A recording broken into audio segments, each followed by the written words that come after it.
I'm 24 and live on the outskirts of Duluth, Minnesota, in a simple house I share with my older brother. At the time of this story, I worked at a restaurant and had just left a Halloween party with some co-workers. It was around 1:40 a.m.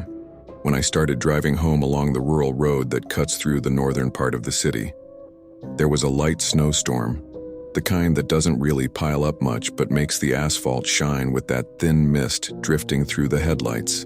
I was tired, a bit headachy, and just wanted to get home and sleep. That road is really isolated with no nearby houses and almost no streetlights, so I was driving slowly and paying attention, since deer crossing at night is pretty common. It was around the stretch where the road makes a long curve that I saw something I still can't really explain. About 30 feet ahead, right in the middle of the road, there was a man standing there. He was wearing a dark jacket with the hood pulled forward, and it looked like he was staring straight at me even with his head lowered. I braked hard, but the car didn't skid. He didn't move, didn't lift his hand, didn't try to step out of the way. He just stood there completely still, as if he didn't care about the headlights or the sound of the car. My first thought was that maybe he was drunk or lost, so I slowly went around him through the shoulder, keeping my distance. When I passed him, I could see his hands tucked in his pockets and he didn't turn his head for even a second. As soon as I got back to the center of the road, I checked the rearview mirror, and the spot was completely empty. I tried convincing myself I had seen wrong because of the snow and the fatigue, but less than 2 minutes later, when I went through a more open part of the road, I saw the same man again. He was standing a little farther ahead on the same side of the road with the same posture, the hood down and his hands in his pockets. It made absolutely no sense. There was no side entrance, no path he could have used, no way he could have run through the snow that fast without me seeing something. My heart started speeding up in a different way, not from a jump scare, but from that kind of instinctive alert you feel when you know something is wrong.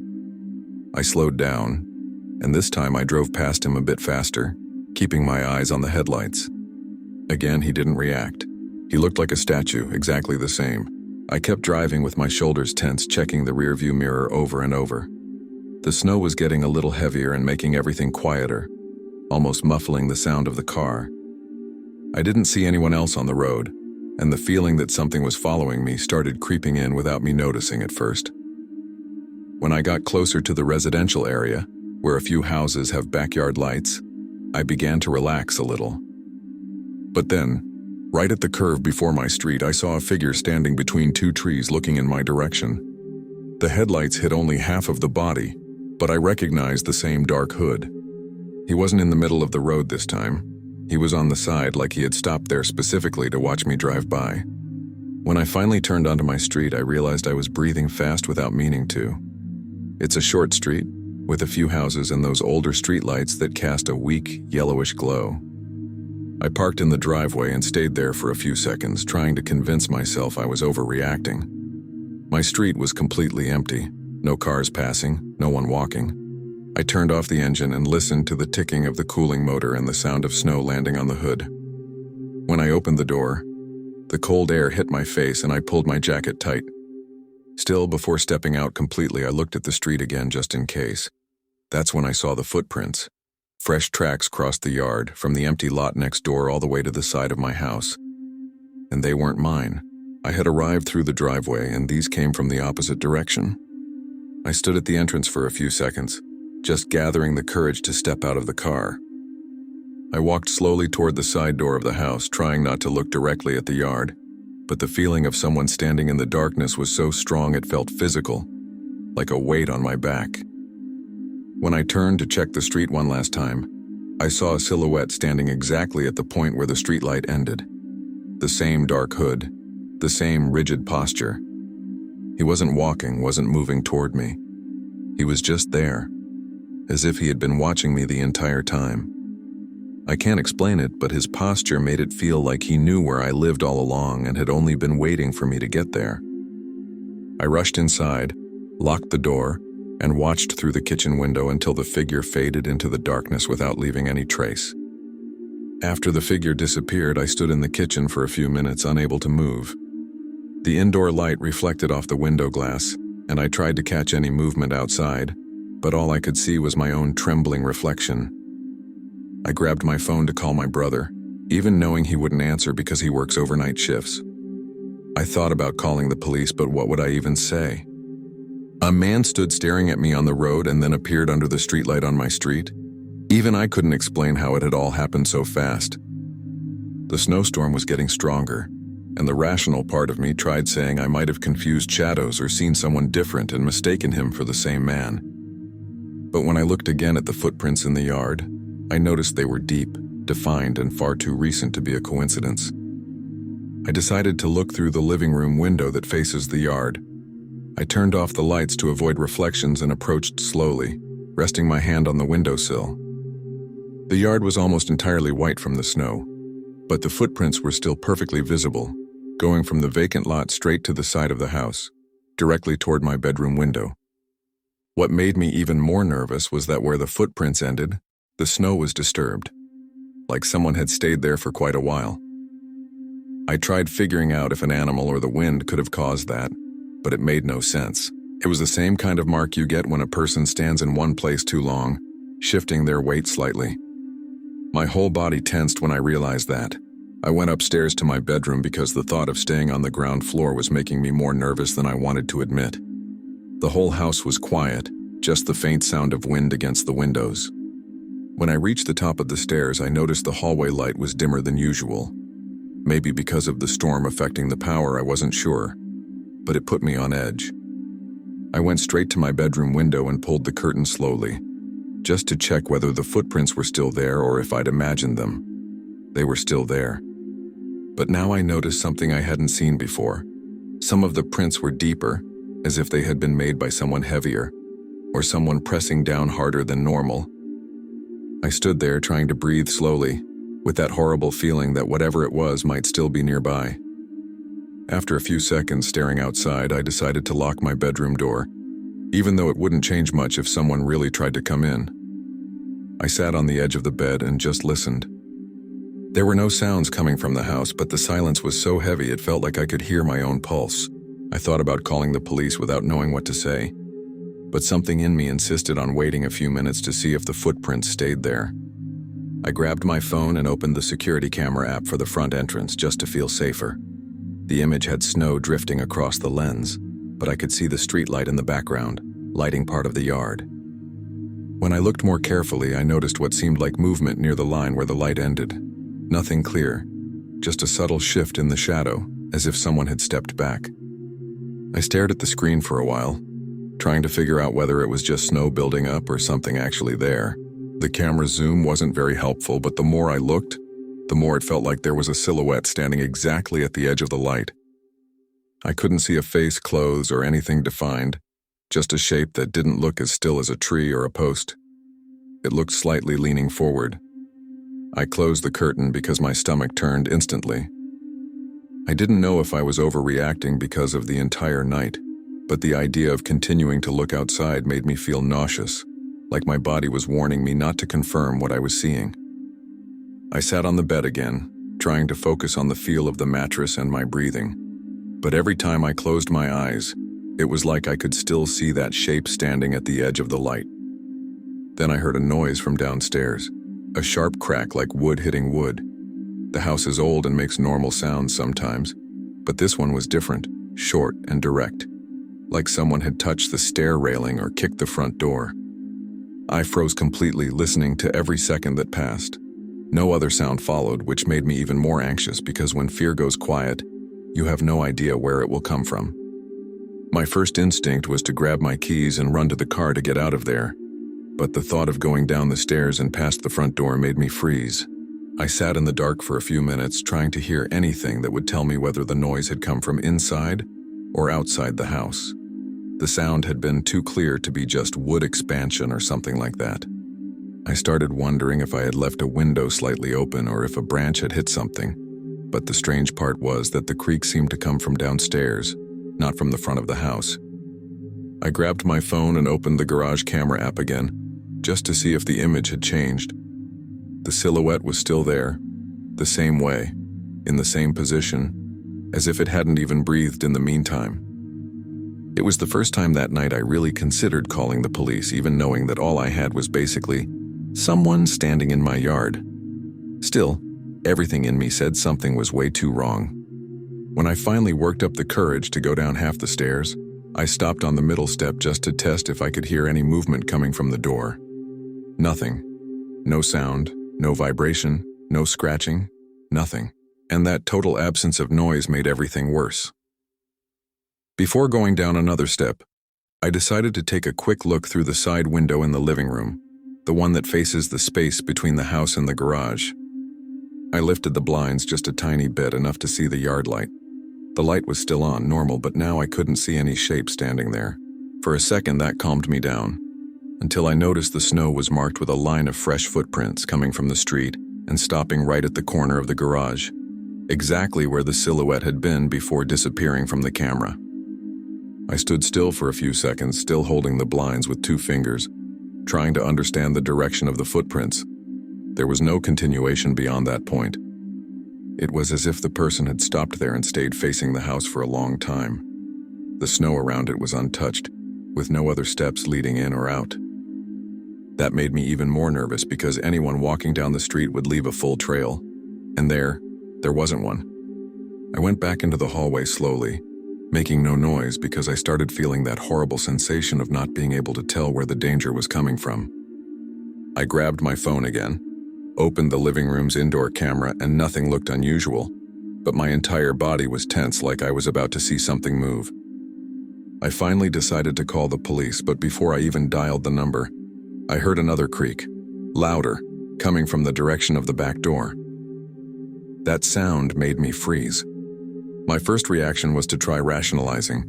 Soaked wood, wind, dropping temperatures. But something in the impact didn't feel natural. I went to the kitchen without turning on any lights and approached the door, breathing slowly so I wouldn't make noise. The doorknob was still, but I had the impression it had vibrated slightly. I pressed my ear against the wood, but all I could hear was my own heart beating way too loud. I stepped back and, without thinking, took a quick photo through the slit of the curtain, using the phone screen for just enough light. When I looked at the photo, my stomach flipped. No one was in the picture, but the snow right behind the door looked different than it had 5 minutes earlier, as if it had been disturbed. It was an area I couldn't see directly from the kitchen because of the angle, so I only noticed by the contrast. I closed the phone immediately because I felt a strong instinct not to keep looking. I stood in the middle of the kitchen, unsure whether to go back upstairs or stay there. The silence was so heavy I could hear the fridge clicking faintly, and even that scared me. I was trying to think rationally, but everything felt out of place, like the whole house was reacting to some presence I couldn't see. I ended up going to the living room and sitting on the floor behind the couch, trying to take deep breaths to calm myself down. I wanted to call someone, but I was afraid to speak out loud and draw attention from whatever was out there. I opened the cameras again and started switching through each view one by one. That's when I noticed something that made me freeze. On the camera facing the backyard, the resolution was worse than normal, as if the lens were partially covered. But the snow had stopped and I had cleaned the camera 2 weeks before. The image looked foggy only in the lower right corner, as if something had passed very close to the lens minutes earlier. I stared at that blurred spot until my eyes started to sting, trying to figure out whether I was seeing a pattern or just imagining it. I sat there for a few minutes trying to decide what to do, until I realized the temperature in the living room seemed to have suddenly dropped. Not drastically, but enough to make a shiver run up my back. I stood up slowly and walked to the thermostat to see if the system had shut off, but everything was normal. What bothered me was that the change felt localized, like only that part of the house had gotten heavier and colder. I looked toward the back door again, even knowing I shouldn't, and I swear I felt like someone was standing on the other side of the glass, completely still. I didn't see anything clearly, but the instinct was so strong I backed away without thinking. I decided to go to the bedroom and lock the door, even knowing it wouldn't make much difference if someone had really entered the yard. I grabbed the flashlight I keep in the drawer and sat on the edge of the bed, phone in the other hand, staring at the door as if it might start opening at any moment. The house was so silent that I could hear my own pulse in my ears, and that only made me more nervous. The only thing I could think of was that if I had kept driving, maybe the man would still be on the road. The idea that he might be out there now, right at the edge of the light, waiting for me to make a move, made me freeze. I couldn't understand how he had appeared so quickly in two different spots on the road, and now it felt like he had gotten here before I did. After a few minutes in that tension, I heard a short sound coming from the living room. Something like the dry creak of wood when someone steps on a specific spot in the floor. It wasn't loud, but it didn't sound like house settling or anything like that. It was real weight, localized, and I knew that sound well because it was the exact same spot that creaked when I got close to the back door. My body reacted instantly. My shoulders tensed up, my breathing went shallow, and I didn't even realize I had stood up until I was already on my feet, flashlight shaking in my hand. I stood there waiting to hear it again, hoping it was just my mind playing tricks on me after everything on the road. But the second creak came a few seconds later, weaker, like someone had lifted their foot slowly. I wanted to check the camera monitor, but my phone froze twice when I tried opening the app. That was when the feeling that I wasn't alone got so strong I started sweating, even though the house was cold. I took 2 steps into the hallway and felt the floor so quiet it was like walking on foam. The air felt heavier, as if it were hard to fill my lungs properly. The only light came from the sliver under the bedroom door, and as I walked toward it, I swear I saw a shadow crossing the living room. Not a defined shape, just a shift in the tone of the light like someone had passed in front of the turned-off TV. My heart was beating so fast that I could barely hear anything else. I stood frozen in the hallway trying to control my breathing and decide whether I should go back to the bedroom or check the living room. My mind kept switching between someone's outside and you're imagining things because you're alone, but neither thought made me calmer. The flashlight felt heavier in my hand, and I realized I was gripping it so tightly my fingers hurt. I took 2 more steps toward the living room, very slowly, barely touching my feet to the ground because part of me wanted to confirm nothing was there, and another part was terrified of finding something. When I reached halfway down the hallway, I heard a slow scraping sound coming from the back door, like someone dragging a finger across the glass. It wasn't fast. It was slow enough to make my stomach drop. I couldn't breathe properly for a few seconds. I stared at the living room door like it was about to move. The room was dim, lit only by the weak light from the street lamp filtering through the curtains. I raised the flashlight, but I couldn't bring myself to point it directly at the door. I just let the beam tremble across the ceiling and walls, trying to hear anything besides my own heartbeat. The sound didn't repeat, but the feeling that someone was there, very close, and didn't go away. That was when I decided to turn back and lock the bedroom door again. My hand was already on the doorknob when I heard a small click, like the sound of something tapping the living room glass, very lightly, like the tip of a fingernail or a key softly touching it. I didn't go back to the living room. I went into the bedroom, closed the door slowly, and locked it with trembling hands. I set the flashlight on the dresser and stayed there in total silence, trying to hear anything that would confirm whether someone was really inside or outside the house. The wind was blowing softly outside, but the sound I'd heard before didn't seem like wind. It wasn't irregular or scattered. It was a slow, deliberate touch, like someone was testing the glass calmly. I sat on the edge of the bed and tried to take a deep breath, but my body was too tense. The whole house felt tighter, like I had lost my sense of space when I entered the room. All I could think about was the fact that the footprints in the yard ended right near the kitchen door, and no one had found where they continued. I stayed there for a few more minutes, trying to decide whether I should call someone or wait until sunrise. I looked at the bedroom window which faces the yard, and in that moment I regretted having raised the curtain earlier, because now anyone outside could see exactly where I was sitting. I stood up slowly to close it when I heard something that made my hand stop midair. A faint breathing sound coming from outside the wall right at window height. It wasn't loud, and maybe I would have ignored it on any other night, but in that silence it sounded so close my entire body froze. The breathing lasted only a few seconds and then stopped, as if whoever it was had realized I was there listening. I stood near the curtain, too scared to touch it, trying to figure out whether it had been in my head or really someone outside. The height of the sound matched the window exactly, not lower, not higher. I backed away slowly and sat on the floor, leaning against the bed where I wouldn't be visible from outside. The room was dark, only the weak reflection of the flashlight spreading across the wall, which made everything feel even stranger, like I was trying to hide inside my own house. I couldn't think of any reason for someone to be standing in my yard at that hour. especially in silence and so close to the window. I tried remembering if anyone had mentioned people walking around the neighborhood or invading houses, but nothing came to mind. A couple of minutes later, I heard a sharp click from the hallway. I knew that sound. It was the old floorboard that always creaked when someone stepped on that area, right in front of the linen closet. The problem was that I was alone, and the entire house was locked.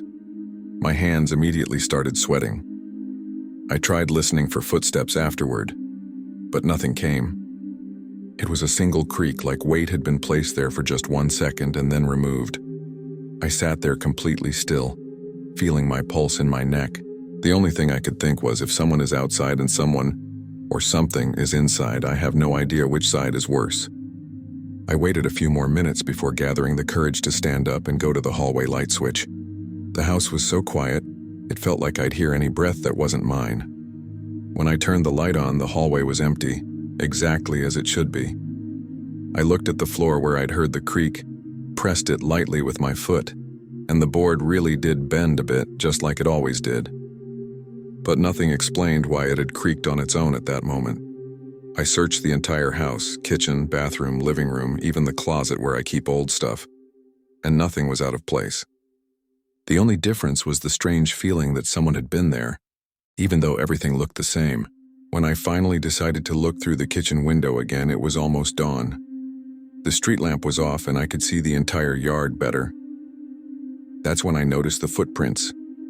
They weren't deep like someone running, but they looked like firm steps leading from the back of the yard to the side of the house, right under the window where I had heard the sound.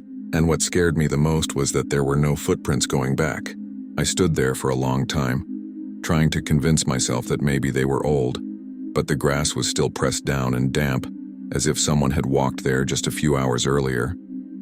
I spent the rest of the day unable to sleep properly, and to this day I don't know if the person who was out there really left, or if they came inside without me noticing. Story 2. I had decided to spend Halloween alone that year because almost everyone from my program had gone back home, and I didn't want to drive all the way to Illinois that week. My apartment was on the ground floor of a cheap complex in Des Moines. Nothing special, just a small place with thin walls and a bathroom window that opened directly to the outside hallway. That night I was just trying to relax after studying all day, so I left the living room lights off, turned on the shower, and stayed under the hot water for a long time. The sound of the water hitting the floor was constant, which is probably why it took me a few seconds to notice something different. A faint sound, like someone touching the frosted glass of the window. At first I thought it was the wind or maybe a branch tapping against it, even though I knew there weren't any trees on that side of the building. When I really focused, I heard the sound again, but clearer this time. It was a repeated tapping, each touch a little stronger than the last, like someone was testing the surface without wanting to break it. The hot water suddenly felt uncomfortable because I just froze where I was trying to make sense of it. The bathroom window was about halfway up the wall and way too small for anyone to look through. But at that moment, all I could picture was someone standing right outside. Then came the part that really scared me. A hand pressed flat against the frosted glass, the full outline of a palm and 5 fingers. No sound besides the water, and then a woman's voice whispered something I couldn't understand, like she was speaking very close, almost with her mouth against the glass. I shut the shower off without even thinking, and the silence made everything worse because now I could hear her breathing from outside. It wasn't heavy. It was almost calm, like she was waiting for me to respond or get closer to the window. My hands were shaking as I grabbed a towel and I just stood there dripping, trying to decide whether I should say something or just run to my room and call 911. The problem was the bathroom door was thin, and the window was less than a meter away from me. I kept imagining that if I made any noise, she might actually try to come in. I looked around for something to use as a weapon, but it was a tiny bathroom. Nothing but a toothbrush and shampoo bottles. After a few seconds that felt way too long, the tapping stopped. There were no footsteps walking away, nothing dragging on the concrete, no shadow passing by. Just complete silence. And that silence was somehow even worse because I couldn't tell if she was still standing there, waiting for me to open the door. Carefully, I went to the bathroom door and pressed my ear against it. Nothing. I tried looking under the door, but the hallway in my apartment was dark. I stood there for almost a full minute, listening only to my own breathing and the pounding in my neck. And the moment I finally decided to open the door, I heard a click, the sound of the bathroom window being pushed up like someone had managed to force the latch. I opened the door almost instinctively, without thinking if it was a good idea. The first thing I noticed was the bedroom floor, small drops of water near the doorway, like someone had dripped water while trying to come inside. That chilled me for two reasons. The window was way too high for rainwater to splash inside, and I hadn't left the bathroom yet. When I turned toward the window, it was open by about 4 inches, just enough for someone to slip a hand through or unlatch the lock. I just stood there staring at that gap, my whole body frozen. It felt like if I got too close, I wouldn't be prepared for whatever might appear on the other side. That's when I heard fast footsteps in the outside hallway. They weren't heavy, more like someone running in wet sneakers on concrete. I slowly moved toward the front door, trying not to make a sound. I grabbed my phone from the table and muted it immediately. The footsteps slowed and then stopped right in front of my door. The wood was thin, and I could feel, not hear, feel, someone's presence on the other side, like they were inches from me. My heart was pounding so hard I had to cover my mouth to keep from making any involuntary sound. After a few seconds, the doorbell didn't ring. Instead, I heard a short breath, like the person had leaned in way too close to the door. I forced myself to look through the peephole, even though I was terrified of what I'd see. The moment my eye met the glass, I jumped so hard I almost fell backward. There was a face pressed up against it, a woman I had never seen before in my life. The way she was standing completely still, her nose practically touching the lens, froze me in place. The hallway light was dim, so I could only see part of her face. One half-open eye, and her skin looked damp like she had been running in the rain. She didn't talk, didn't move, didn't knock. She just breathed, and I could see her breath fogging the peephole slightly. I backed away instinctively and leaned against the wall, trying to figure out what to do. I didn't want to call the police yet. I had no idea if she had some kind of mental issue or if I had misunderstood everything. I grabbed a kitchen knife, not out of bravery, but because I felt completely defenseless. I stood there with my phone in one hand, listening to her faint breathing through the door. After a few moments, everything went quiet again. No footsteps, no voice, no movement on the doorknob. The silence somehow made it worse because it felt like she was still there, just trying not to let me know. I waited about 30 seconds before I finally gathered the courage to look through the peephole again. My heartbeat was so loud I could feel it pulsing in my throat. When I pressed my eye to the lens, the hallway was completely empty. Nothing. No trace of her, no fading footsteps, nothing to show she had ever been there. I thought about opening the door to check, but my hand was shaking so hard that just touching the doorknob made me nauseous. The only thing I did was make sure the lock was firmly in place. It was, but the strange feeling didn't go away. It was like she had stepped out of view, but not actually gone.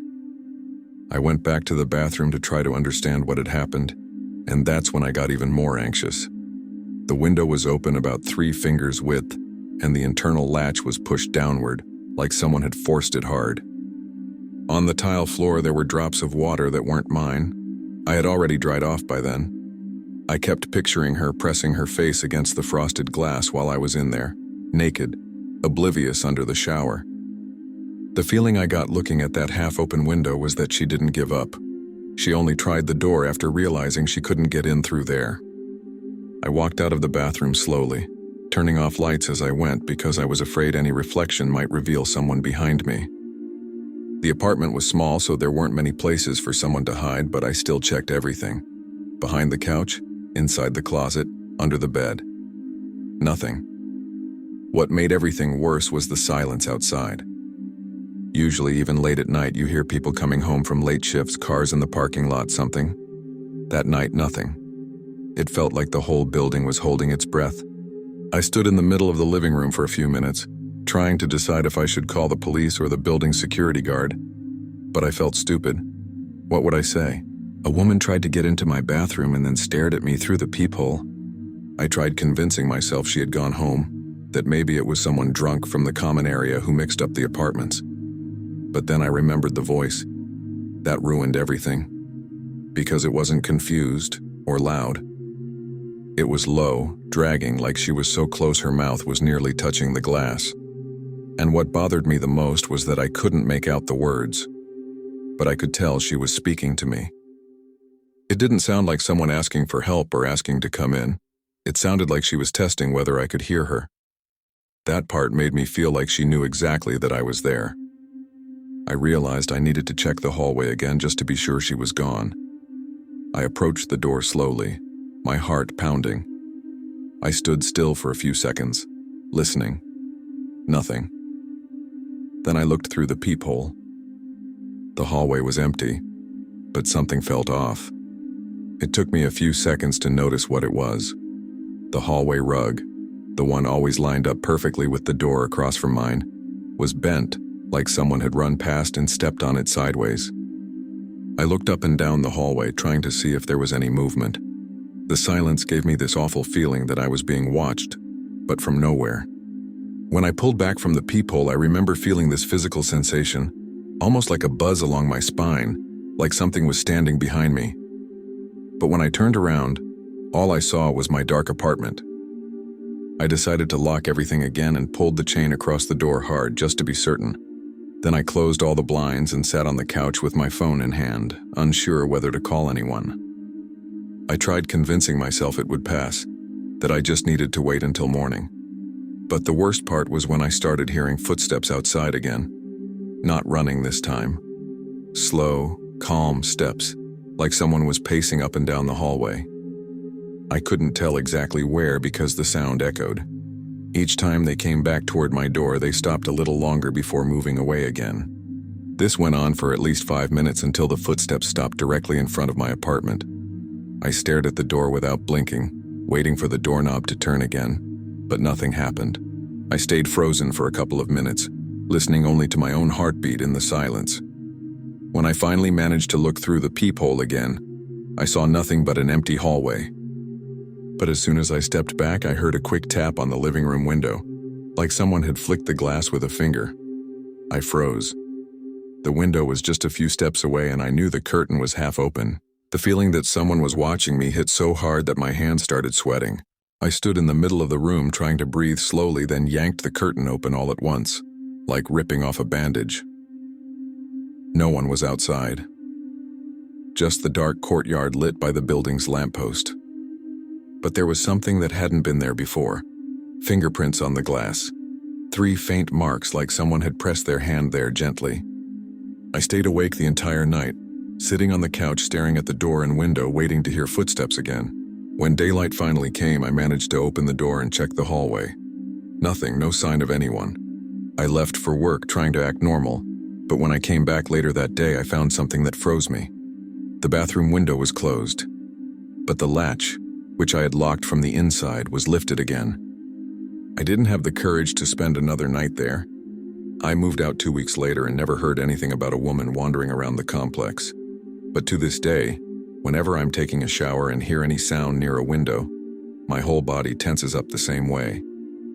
I never managed to forget her face pressed against the peephole, so close it looked like she was about to come through the door. Story 3. I was 22 at the time and working the overnight shift at a 24-hour gas station in Kansas City. It was Halloween, but like always, I was just trying to get through the night, listening to low music and organizing shelves. Things usually died down after 2 a.m., so I was already in that autopilot mode you get into after hours without seeing anyone. A little after 1 in the morning, the automatic door opened and a guy walked in wearing a really simple cloth mask. One of those that looks like a torn piece of fabric with 2 holes cut for the eyes. He didn't say anything, just walked to the refrigerated aisle and stood there, like he was looking at the drinks, but he never opened a single door. His silence started bothering me after a couple of minutes because usually everyone at least gives a good night. I asked kind of loudly if he needed help. He didn't move his head, didn't react at all. I figured maybe he was trying to be creepy since it was Halloween, so I tried to act normal. I went behind the counter and started checking the cigarette stock, waiting for him to grab something and come up to pay. But he stayed completely still, staring at the glass doors like he was looking for something without actually looking. When I checked the clock and saw that 8 minutes had passed since he came in, I started getting genuinely uncomfortable. It was late, I was alone, and there was something off about the way he was standing. Too stiff, too still, like he was listening to something I couldn't hear. After a while, I turned around to grab a roll of receipt paper I needed to replace. I couldn't have had my back turned for more than 15 seconds. When I went to load the paper and lifted my head, the first thing I saw was his mask sitting right in the middle of the counter, placed there almost carefully. I hadn't heard footsteps, hadn't heard the automatic door open. Nothing. The entire store was dead silent. My stomach twisted immediately. It was impossible for him to walk past me without me noticing, especially in a store where everything echoes. I looked down the aisles and didn't see anyone. It was like he had just vanished. I tried to rationalize it. Maybe he walked out really fast and I didn't notice, or maybe the door sensor malfunctioned and didn't chime. Still, it didn't add up. The fact that he left the mask behind bothered me the most, because if it were just a prank, he would have taken it with him. I turned on the security monitor and rewound the last minute of footage. I saw him standing by the refrigerators, and then one frame later he was just gone. No footage of him walking to the exit, no footage of him approaching the counter. He simply disappeared between frames, and the next shot already showed the mask sitting on the counter. After that, it felt like the air inside the store got heavier, the way it does when someone walks too close to you without touching. I can't explain it well, but it felt like something was moving around in there. I was still trying to figure out what to do when I heard a noise coming from the back storage room. First, a soft dragging sound, like someone sliding a big box across the floor. Then footsteps. 2 slow, deliberate steps. The storage room had only one door, and it was in my direct line of sight, and I swear it hadn't opened at any moment. So in my mind, there was no way anyone could be inside. I froze for a few seconds, trying to listen better. The noise stopped, and that was worse because I could feel someone there, even if I didn't understand how. I grabbed the security baton that stays next to the safe and walked slowly toward the storage door. Every step felt too loud, and I kept waiting to hear another step that wasn't mine. When I got close, I stood still for a moment, breathing through my mouth to avoid making noise. Just touching the doorknob, I felt the metal was cold, like there was a draft inside, which made no sense because that room was always stuffy. When I finally turned the knob, the door made its usual soft creak, and I almost expected someone to be standing in the middle of the boxes. But the room was completely empty, exactly how I had left it at the start of the shift. The only thing out of place was a box of drinks that had been pulled about 8 inches forward, like someone had used it to brace themselves while crouching behind it. I stared at that box for a while, trying to convince myself I might have moved it earlier, but I clearly remembered pushing everything flush against the wall. There were also faint marks on the floor, like something had been slowly dragged. I stepped out and slammed the door shut because my whole body was shaking by then. I looked back at the counter. The mask was still there, propped up like someone had placed it gently. That's when I noticed something else. The main entrance chime, the one that rings automatically when someone enters or leaves, was turned off. It's never off. It's impossible to turn it off without opening the metal panel on the wall and pressing the internal switch. It was like something had disabled 2 small details, the chime and the storage door, just to move around without me noticing. At that point, I was seriously considering abandoning the shift and leaving, but I didn't know what could be waiting outside either. I went back to the counter, trying to stay calm, but my eyes kept jumping between the mask and the hallway that led to the back. I tried calling my supervisor, but the call dropped twice, which never happens because the store phone is a landline. While I was standing there trying to figure out what to do next, I heard a tapping sound from the refrigerator doors, like someone lightly hitting the glass. It's a very specific sound, that dry vibration of rubber when the door is touched. I froze and stared at the reflection in the 3rd door.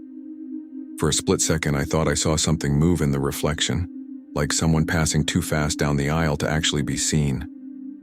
I decided that if this was some kind of break-in, I needed to at least confirm whether the store was still empty. I walked toward the refrigerators slowly, and my whole body started sweating, even with the AC on. When I reached the 3rd door and touched the glass, it was warm. The coolers are never warm on the outside. It made no sense. That's when something fell in the back of the store, a plastic object hitting the floor. I almost ran. When I looked toward the back hallway, the storage door was cracked open again, about an inch, even though I was absolutely certain I had shut it hard. I got closer, but stopped about 10 feet away because I had the clear, unmistakable feeling that someone was standing on the other side, listening to me. It wasn't just paranoia. I could hear a short breath like someone trying to hold the air in their lungs to stay quiet. It wasn't deep or fast. It was too controlled. I stared at the thin opening, waiting for any movement, but nothing happened. My heart was pounding so hard I could feel it in my throat. I thought about calling the police, but I was afraid any noise would reveal exactly where I was standing. The breathing stopped suddenly, and the silence got even heavier. It felt like the whole store ran out of air. I stepped back slowly, and that's when I heard the quietest and most disturbing sound of the night. Something scratching the floor, very faint but constant, like someone dragging something with their fingertips. My whole body locked up. I knew if I ran and it was a real person, I'd be giving them my back. If I stayed, I risked getting trapped. So I took a breath, reached for the radio, pressed the button, and whispered into the internal channel for any security guard nearby, even though I knew nobody usually answered at that hour. I backed up slowly, eyes fixed on the storage door, until the back of my calf hit the counter. The sudden touch made me jump because I was so tense that anything felt like an attack. Then the light inside the storage room turned off by itself and it froze me completely. The door didn't move, but now I couldn't see even the thin line of light underneath. My mind kept going back and forth between calling the police immediately or trying to run outside. The feeling that whoever was in there knew exactly where I was wouldn't go away. I was gripping the radio so tightly my hand was sweating. Then the storage door made a tiny clicking sound, like someone had touched the doorknob from the inside. It didn't turn, but I heard the metal vibrate. I stepped sideways to get a better angle and noticed something on the floor, right near the door. I crouched down slowly, keeping my distance, and saw a crumpled piece of cloth. When I shined my phone's flashlight on it, my stomach twisted.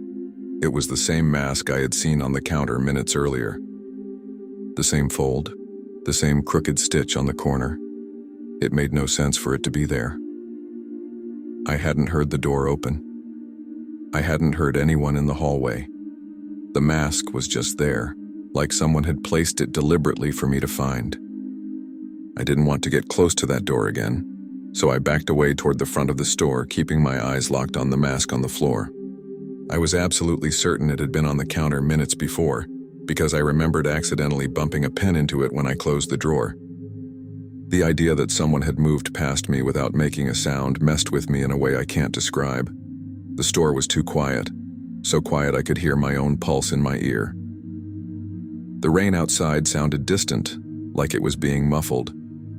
I just kept thinking about getting out of there, but I was terrified of whatever might be waiting outside too. The glass of the automatic door reflected part of the store, and for a second I thought I saw a shadow near the chips aisle. But when I turned, nothing was there. My hands started shaking. I decided to try calling the security guard from the next station over. I walked across the store slowly, grabbed the handheld phone, and dialed the after-hours extension we use when we need someone to come over. While it rang, I felt something behind me. Not because I heard anything, but because of that heavy sensation of being watched.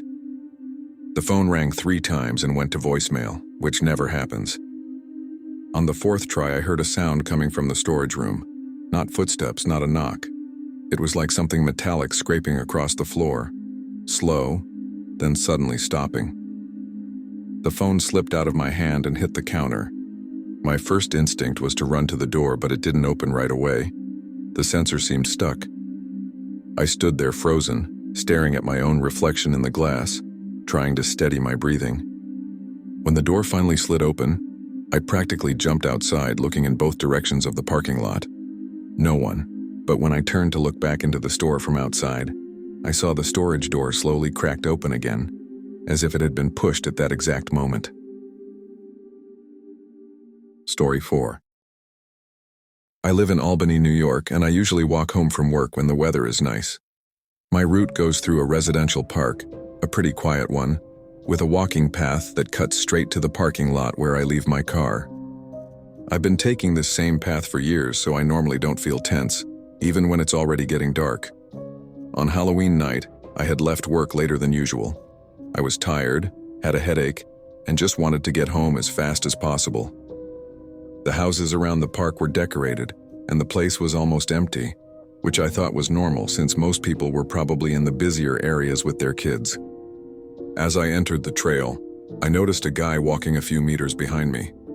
He was wearing a kind of improvised costume, an orange bandana around his neck and a simple mask, the cheap kind you buy at a dollar store. I didn't think much of it at first because a lot of people dress up on Halloween, but something bothered me. Every time I slightly changed my pace, he changed his too. It wasn't like someone who just happens to walk at the same rhythm. It was too precise. I tried to convince myself I was overthinking it, but I started paying more attention to his footsteps and realized there was no variation at all. Same interval, same weight on the ground, like he had decided to mirror my pace on purpose. After a few minutes, I got so uncomfortable that I pulled out my phone just to pretend I was talking to someone. Normally, that makes any weird person back off, but he didn't react. He didn't slow down, didn't look away, didn't change anything. I kept hearing his footsteps behind me with that same irritating cadence. No pauses, like he was focused on keeping that exact distance. The park was too quiet for that hour. Just the faint rustling of leaves and his footsteps matching mine. I tried glancing back discreetly at a curve in the trail, and he was closer than before, not close enough to touch me, but close enough to put me on full alert. That's when I decided to speed up. Nothing exaggerated, just a few faster steps to see if he'd do the same, and he did. Again, perfectly in sync, like he'd been waiting for it. My heart started racing, and I felt that hot wave rising to my face. The feeling that something is very wrong, but you're trying to find a reasonable explanation. I thought about leaving the trail and cutting through the grass to the main road, but it was too dark there, lit only by distant streetlights. So I kept walking, getting more and more tense, trying to convince myself he might just be going the same direction. But when I reached a fork in the path, one where 90% of people always turn, he followed my exact route, step for step. When I finally saw the parking lot between the trees, I felt a tiny bit of relief. That feeling of just a few more minutes and it's over. Even though I still had that heavy knot in my stomach, I sped up again, this time without trying to hide it, and I heard his steps pick up as well. Not running, but clearly keeping pace. I didn't look back this time because I felt that if I did, my reaction would give everything away. My car was in one of the first spots, a bit far from the main lights because when I arrived earlier, the lot had been full. Now most spots were empty, which made the silence feel even heavier. When I stepped off the trail and onto the asphalt, his footsteps stopped for a second like he was calculating the distance. I unlocked my car instantly, and the beep of the lights flashing felt way too loud. I lowered my head, walked fast, and opened the driver's door, trying not to let my hands shake. It was only when I put one foot inside the car that I decided to look over my shoulder, thinking maybe he had given up. But he was there, standing exactly at the edge of the trail as if he had reached the line separating the path from the parking lot and chosen not to cross it. He just stared at me, without saying anything, without moving closer. The feeling that he knew exactly which car was mine got even stronger. I got inside as fast as I could and locked the doors immediately. My breathing was so loud I could hear it pounding in my ears. I started the engine, but before shifting into gear, I checked the rearview mirror. He was no longer at the entrance of the trail. For a moment, I thought he might have run into one of the dark corners, because it made no sense for him to disappear that fast. I turned my head slowly, scanning the entire parking lot, trying to figure out where he went. The place looked bigger and emptier than before, and the shadows between the streetlights looked deeper. I had that frustrating feeling that I was missing something obvious. It was only when I put the car in reverse that I saw him again, standing behind my car just a few yards away, completely still. There was no way he could have gotten there without me seeing. He was facing straight toward the back of my car like he was waiting for me to back up so he could approach. He wasn't smiling, wasn't waving, wasn't doing anything, just watching with his head slightly tilted like he was trying to see through the rear window. The street behind him was empty, and the silence was so thick I could hear the soft ticking of the engine before I revved it. I backed up anyway because I didn't want to stay there, but I moved the car slowly, just a few inches at first, to see if he'd get out of the way. He didn't move. It was like he was testing how far I'd go. My hand was sweating so much I almost dropped the gear shift, and I was genuinely afraid of hitting him if I panicked. I gave up on reversing and shifted to drive, trying to steady my breathing as I looked away from him for the first time since I'd gotten in the car. I needed to drive forward and loop around the other side of the lot. As soon as I started moving, I heard something that froze me. Fast footsteps behind the car, like he had started walking too, but diagonally matching my movement along the side.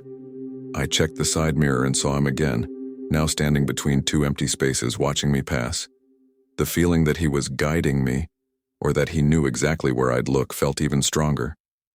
He didn't run, didn't gesture, didn't do anything dramatic.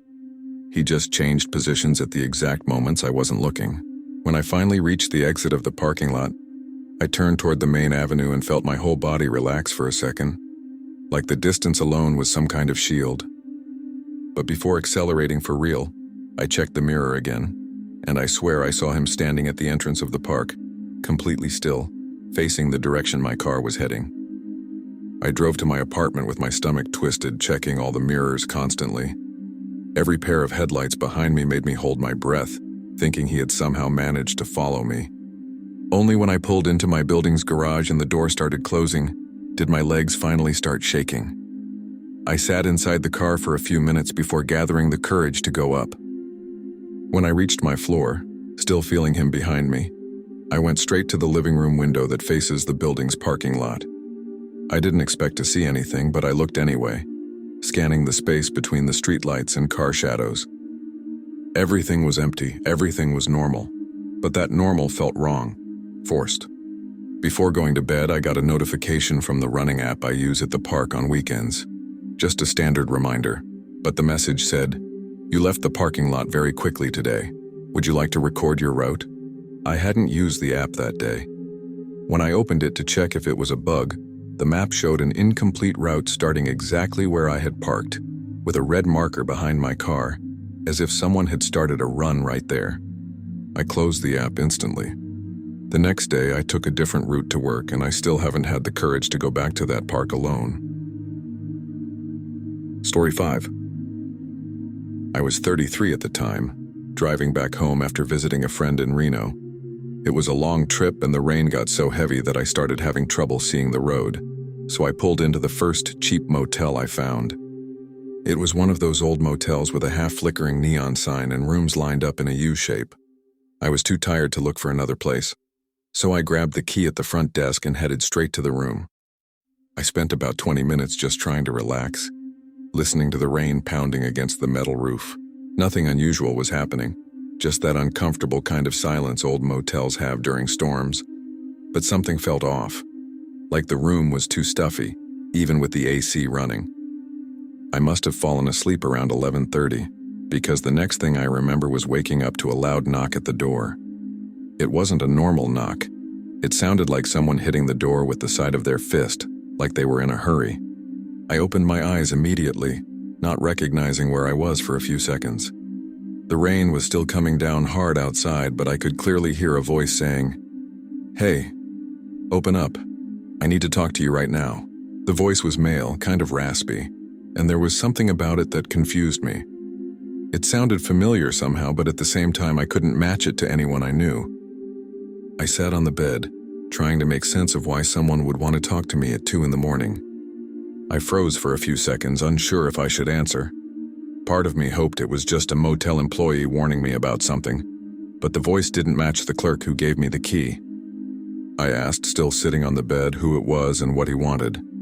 The response came almost instantly, like the person had their ear pressed against the door. "It's me. Open up, please." The tone changed a little, but it still had that weird familiarity. It made me even more uncomfortable. I finally stood up, walked slowly to the door, and looked through the peephole. The walkway was completely empty. No shadow, no movement, nothing. Just the sound of heavy rain and distant cars on the highway. My stomach tightened when I realized he had answered my question without me going anywhere near the door. There was no way he could have heard me. I stepped back and stood there in the dark, unsure what to do. The voice called again, this time closer, like his mouth was pressed right against the wood.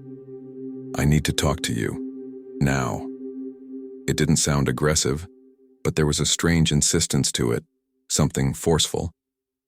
I took a breath and told him I wasn't opening the door. Silence came instantly. No response, no movement, just the rain.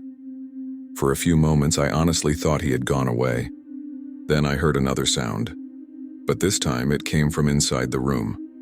From the bathroom. It was the same voice, only quieter, like he was trying not to draw attention. "We need to talk," he said, almost whispering. A cold shock ran straight down my spine. The bathroom was less than 10 feet from me, and I was absolutely sure the door was locked. I had checked when I arrived. There were no windows inside. The only way into that bathroom was through the room I was standing in. I stayed in the middle of the room, frozen, not knowing where to run. The front door suddenly felt too far away, and I couldn't take my eyes off the white bathroom door. The voice said my name.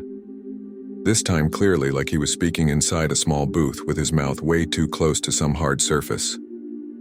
My knees got weak. I hadn't told anyone at the motel my name. I only handed over a card and received the key. I bolted for the front door without thinking and yanked the handle. It opened instantly, like there had never been anyone on the other side.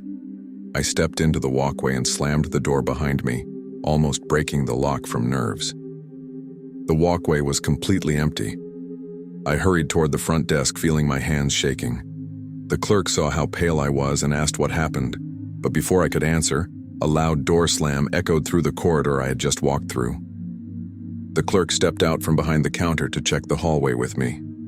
The rain hitting the metal roof made everything echo, but that door slam had been sharp and unmistakable, like someone had just gone into my room. We walked a few steps down the corridor, and I felt a wave of dread just thinking about going back in that direction. When we turned the corner, every door was closed, including mine. Nothing looked out of place, but the clerk quietly mentioned that no one had walked through since he started his shift. He even showed me the hallway camera feed. No movement for the last 40 minutes. I didn't want to return to that room at all. I asked for another one, but the motel was nearly full because of the storm, and he only had one available. The last one at the end of the hallway near the maintenance room. I took it because I had no choice, and he handed me another key. When I went back to grab my things, I stopped a few steps before the door. I could swear the silence there felt different, heavier. I stepped in quickly, grabbed my backpack, and didn't even glance at the bathroom. The moment I pulled the door to leave, I heard a soft click behind me, the sound of a doorknob settling back into place. I didn't stay to check. I closed the door and walked to the new room almost without breathing. The new room felt better only because it wasn't the other one, but the uneasiness still clung to me. I locked the door, checked the top latch twice, and dropped my backpack onto the chair. I could still hear the rain, but it sounded softer now, like it had lost strength. I spent a few minutes standing still, trying to understand the voice I'd heard. It was male, but not someone I recognized. And what scared me the most was how close it had sounded, as if it really had been inside the bathroom. I turned on the sink just to break the silence, but it only made me more aware of how small and stuffy the room was. I lay on my side to try to sleep, even though I knew I wouldn't. I had the remote in my hand when I heard a faint sound coming from the hallway. Not footsteps, more like fabric brushing against the wall. I got up slowly, went to the door, and stood there holding my breath. The sound stopped right on the other side. There was no shadow under the door, no sign of anyone there.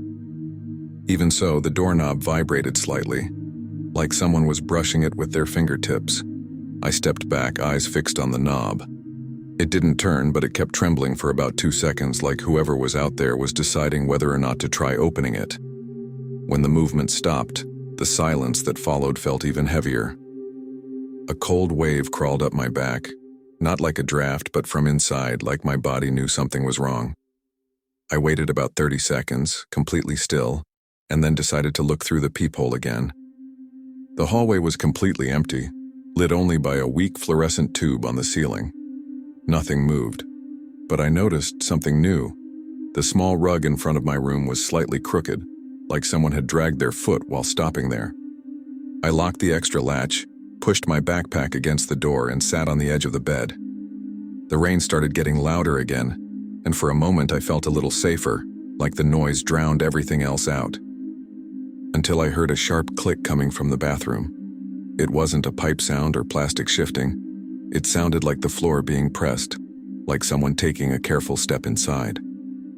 I stared at the closed bathroom door, wondering if I should open it or just run back to the front desk again. But before I could move, I heard something else. A short, muffled breath coming from the other side of the bathroom door, trying to figure out if it could have been my own echo. Some kind of steam noise. Anything that didn't involve someone being in there. But the breathing kept going. Slow, steady, like the person was trying to stay quiet and failing. I took one step back, still holding my phone, even though I had no idea who I'd even call. The front desk had already closed the office, and according to what the clerk said earlier, at night they only show up if someone rings the outside bell, and I didn't want to walk through the hallway to do that. The sound got clearer after a few seconds, like whoever was behind the door had moved closer to it. Not knowing what else to do, I said a soft hello just to test it, even though it felt stupid talking to someone who clearly hadn't come in through the main door. The breathing stopped instantly. It didn't fade away or move. It just stopped, like the person had held their breath the moment I spoke. The whole room felt heavier, like the silence had thickened. I kept staring at the door, waiting for some kind of movement, anything to prove I wasn't imagining things. Then very slowly, something pressed against the bottom of the bathroom door from the inside, pushing the gap for a second. The wood creaked lightly and I backed up until I hit the wall.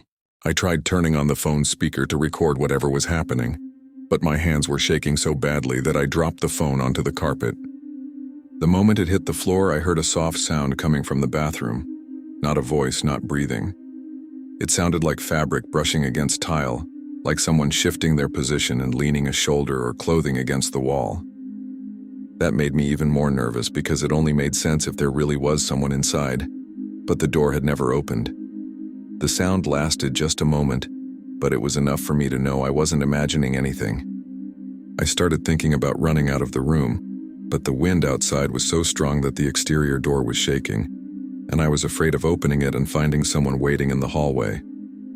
When I finally decided to head toward the front door and get out of there, I heard the bathroom sink dripping.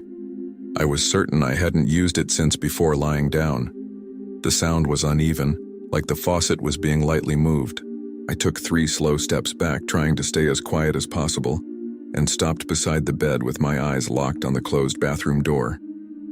That's when I heard the same voice that had called me earlier, this time much lower, almost pressed right against the other side of the wood, saying something I couldn't understand, but the tone was clear. It sounded like the person was irritated that I hadn't opened the door before. My stomach flipped instantly. The voice sounded so close I almost answered out of reflex, but I held myself back. I looked around the room trying to think of another exit, but the place was tiny. The front door, the bathroom door, and a window facing the parking lot, where rain was hitting the glass nonstop. I walked slowly to the window to check if anyone was outside, but all I saw was a flickering yellow streetlight and 2 cars parked far from mine. No movement. Even so, I could clearly feel I wasn't alone. The feeling was so strong it was like someone was standing right behind me, watching every step I took. I took a deep breath, tried to gather some courage, and decided to speak loudly, more to convince myself than whoever might be there. If someone is in there, I'm calling the police. The room went completely silent the moment I finished. No dripping, no breathing, nothing. I stood still for 10 seconds waiting for a reaction, and right in that exact moment something tapped gently on the bathroom door. Not a punch or a hard knock. A soft touch, like someone calmly pressing a finger against the door just to show they were there. My whole body locked up. I couldn't think of a single logical explanation for it. I backed up until I was pressed against the opposite wall, my eyes glued to the bathroom door. The doorknob wasn't moving, but I was absolutely sure someone was behind it. I started wondering if maybe I'd let the panic take over, if it was just exhaustion or the old motel or the late hour. But then I heard another sound. Not a tap this time, but a short, muffled breath, like someone trying not to be heard. Impossible. That bathroom had no windows and the door had been locked from the inside since the moment I checked into the room. I knew that because I always lock it out of habit. Even so, it felt exactly like someone was standing there inches from the door, listening to my every move. I tried convincing myself it might be some strange echo or a plumbing issue, any rational explanation. I needed that thought just to be able to move. With my hand trembling, I grabbed the room's phone and dialed the front desk. It rang once, twice, 3 times. Before anyone could answer, the bathroom light turned on by itself. It didn't flicker. It snapped on all at once, bright, like someone had flipped the switch from inside. The phone slipped out of my hand. My knees felt weak. There was absolutely no reasonable explanation for that happening at that exact moment. The first thing I did was crouch a little, trying to see under the bathroom door. The gap was small, but enough to see a thin strip of the floor inside. I didn't see feet, didn't see shadows, nothing, just the bright tile illuminated by the light. The problem was that as I watched, the light started to shift slightly, like someone was walking back and forth in front of it or waving their hand near it. That froze me in the strangest way, because if someone really was inside, I would have heard footsteps, and the only sound I'd heard was that short breath earlier. I stood there for 5 seconds trying to decide whether to run out of the room or open the bathroom door myself. I ended up going to the front door first, more out of impulse than logic. When I passed by the peephole, I got another shock. Someone had covered it from the outside. I couldn't see anything. Just a flat, depthless blackness, like someone had pressed their face right against it again. I stepped back so fast I hit the wall behind me. My heart was beating so hard I could hear it in my ears. At that point, I had no idea where the voice could have come from. Whether it was a recording, whether someone had entered while I was in the bathroom earlier, or whether I had been wrong about everything from the start. I stood there for a few seconds, just trying to think straight, listening to the rain pounding outside and telling myself there had to be a simple explanation. I even thought about calling the front desk again, but the idea of turning my back to that dark bathroom door made me too tense. The light inside stopped flickering for a moment, and that only made me more nervous because now everything was silent. The kind of silence that feels intentional, like someone holding their breath. I took 2 steps backward and grabbed the front door handle, ready to run if I needed to. Before I opened it, the bathroom light flicked on and off twice, as if someone ran their hand right across the switch. And then I heard another sound, very low, right against the wood. Not a voice this time, but something like fingernails slowly touching the door, like someone trying to get my attention from the inside. I could even feel the faint vibration of the wood under my hand. My courage evaporated instantly. I couldn't bring myself to open any door at that point. I just stood there frozen, staring at the bathroom door as if something was about to come out of it. I backed up until I hit the dresser near the bed, trying to force my brain to think. The room had that damp carpet smell old motels always have, and the air felt heavier by the second. I kept my eyes locked on the bathroom door, waiting for some movement, but nothing happened. The only sounds were the rain outside and my heartbeat pounding in my chest. I grabbed my cell phone to call the front desk, but my hand was shaking so badly I almost dropped it again. Before I could dial, I heard a small metallic click coming from the bathroom door, like someone gently touching the doorknob from the inside. That made me drop the phone onto the bed without even noticing. I couldn't bring myself to go closer to the door, but I didn't want to turn my back on it either. It felt like any movement might draw attention from whatever was inside.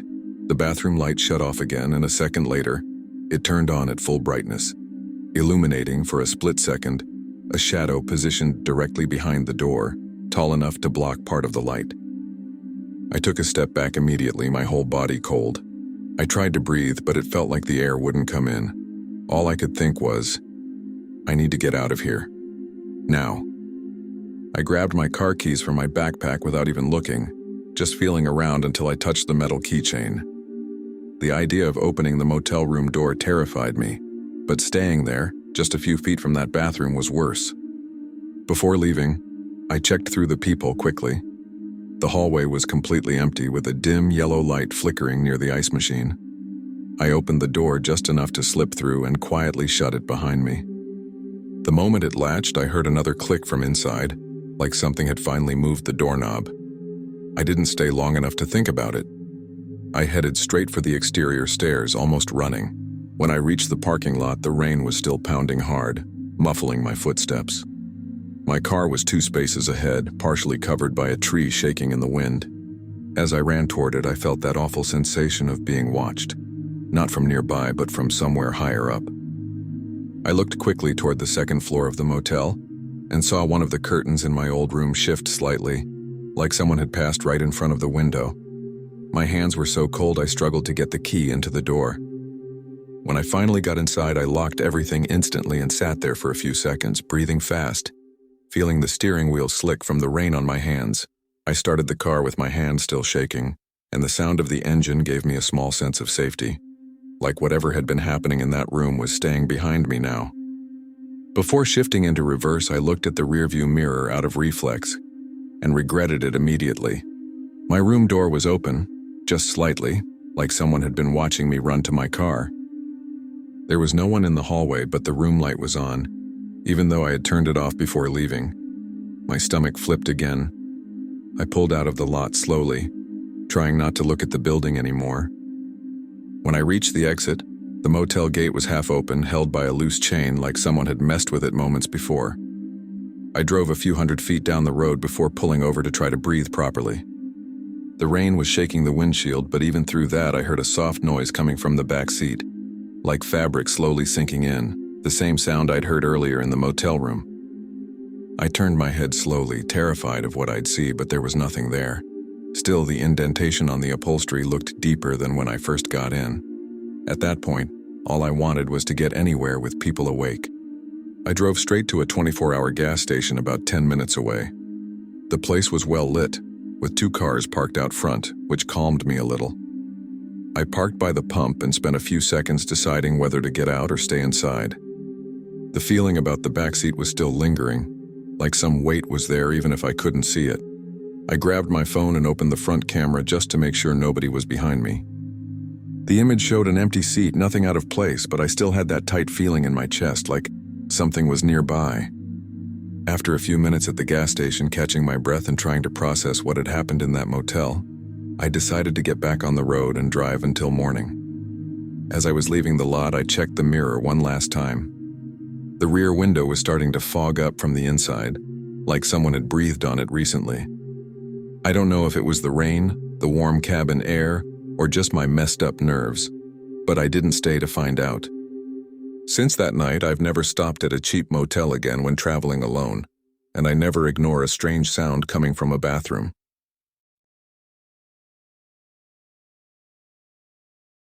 Thank you for staying until the end of this video.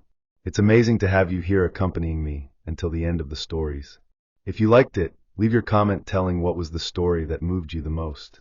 And if you are not yet registered, sign up so you don't miss the next ones. Until next night of scary stories.